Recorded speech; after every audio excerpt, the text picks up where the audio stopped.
All right, today we're gonna bring an Ottoman square. This is perfect. It comes with everything you see. It's not assembled. You're gonna have to assemble yourself. So we're gonna go ahead and assemble it and see how it works. They give you a catch. These are actually pretty good if you have hardware floor like I do, so you don't drag and draw and scratch the floor. You add these to the end of those. Corners, very simple. We're gonna set it up and see how it works. All right, let's take a look at the Ottoman. It's completed already. It's beautiful. It's leather, really elegant.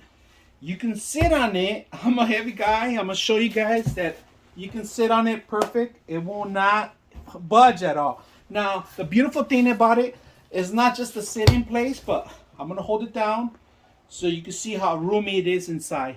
Super roomy inside. Very easy to assemble. No instructions necessary. It's just a drag and drop and pretty much screw in, and that's it. Pretty much everywhere.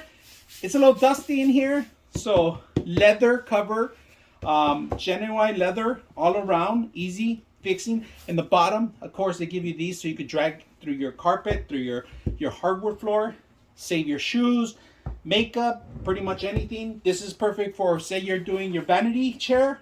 Get rid of your vanity chair, get something like this. Very comfortable. Elegant, nice leather, beautiful details on it, easy to assemble. So I hope you guys enjoyed the video.